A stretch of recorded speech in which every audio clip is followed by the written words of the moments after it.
Sa imong pagmata, unsay imong unang buhaton? Kadaghanan nato, dili na ang pag-ampo, dili na ang pag-iistorya sa pamilya, kundi ang pagkuha dayon sa cellphone ug ang walay hunong kapag scroll sa social media. Kini na ang hulagway sa atong kinabuhi sa digital age. Ang teknolohiya nagpadali sa komunikasyon ug nagpaduol sa mga tao bisan asa silang nahimutang sa kalibutan. Pansamtang nagkadaghan ang atong online connection, adunay usa ka hilom nga problema nga nagkadako, ang kahimtang sa atong mental health. Sa Pilipinas, suma sa DOH, kapin sa 3.6 million ka Pilipino ang nag-anto sa lain-laing mental health condition. Lakip ang depression o anxiety.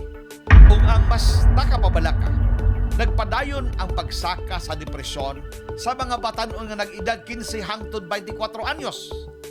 Sumausab sa datos sa PSA kon Philippine Statistics Authority.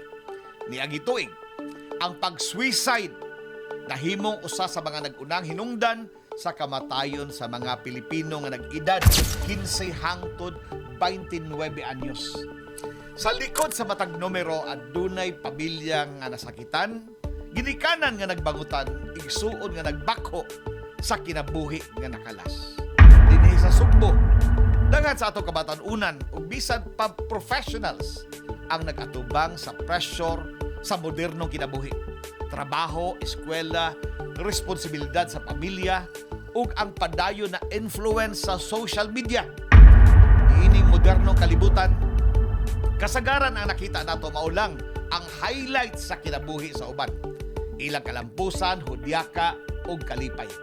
Apan dili nato makita kung unsay naa sa likod sa ilang mga pahiyom, buhakhak o katawa. Dili nato makita unsay ilang mga naagian, problema ug mga pagsuway. Kinahanglan natong hinumduman ang social media dili sukdanan sa tinuod nga kalipay sa kinabuhi. Usahay, ang pinakamaayong buhaton mao ang paghunong sa kadali, ibutang sa kilid ang cellphone, paggahint og oras sa pamilya, ug pakihinabi sa imong mga minahal sa kinabuhi o mga suod nga higala. Kaysa usa ka kalibutan nga permita online, ayaw kalimti.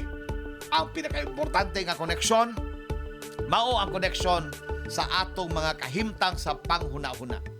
At timanon nato ang atong mental health, kay kung malinawon ang atong hunahuna, mas malinawon usab ang tagsa-tagsa kakinabuhi. Kini si Charles Filoses, ang inyong komentarista.